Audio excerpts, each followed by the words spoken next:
Alors salut ami brasseur, aujourd'hui encore une petite vidéo pour vous présenter mon installation. Alors je vais dézoomer un petit peu pour voir un peu mieux. Donc là en fait ce que j'ai fait c'est que j'ai remis toutes les nappes pour tout refaire passer dans une seule nappe de câble, hein. On voit que c'est quand même beaucoup plus propre. Donc j'ai scratché tout simplement, j'ai mis du scratch, j'ai collé un bout de scratch pour être sûr que ça tienne bien. Donc là j'ai revu mon installation. Donc là le câble il est un peu long parce qu'en fait il fait ça, il revient. Donc ça c'est le câble qui alimente le Raspberry Pi. Ici, donc, il y a tout le système. Donc, j'ai revu les câblages intérieurs pour que ça soit plus clair. Bon, il y a quand même beaucoup de câbles.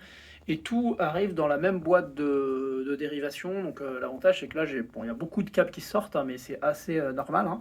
Donc là, j'ai mon nébu, mon empattage, et ma cuve d'eau chaude. Ici, j'ai le réfrigérateur et le tapis chauffant, ou l'inverse, peu importe. Et là, donc au-dessus, c'est un câble qui est tout le temps alimenté, qui sert à commander, enfin à alimenter le Raspberry Pi, donc via un transformateur. Donc pareil, le transformateur, il pourrait être à l'intérieur, hein, ça serait plus propre.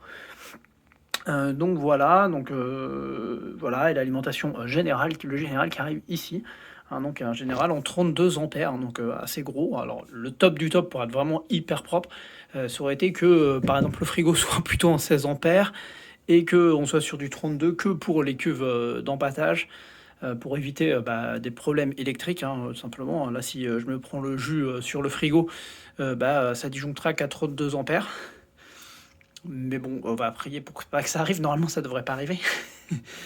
Le but, c'était, enfin, je suis dans une cave, je suis pas électricien. S'il fallait que je fasse arriver une ligne avec plusieurs ampérages, ou j'aurais dû mettre un tableau ici, c'était possible aussi, mais c'est quand même beaucoup plus cher. Mais peut-être que ce sera une évolution future de rajouter ici un tableau électrique pour avoir vraiment une arrivée 32, ça serait pas gênant, et après repartir sur des petites alimentations.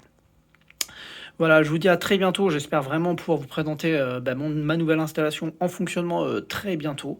Et puis vous donner un petit peu un feedback, ou un feedback peut-être on dit, je sais pas. Bref, un retour en français, comme ça il n'y a pas de problème. Un retour sur l'efficacité de la cuve, de mes trois cuves, donc Polsinelli. Et puis de la fermentation, enfin voir si au final j'obtiens les bières que je veux, que j'arrive à obtenir bien les bonnes températures. À bientôt!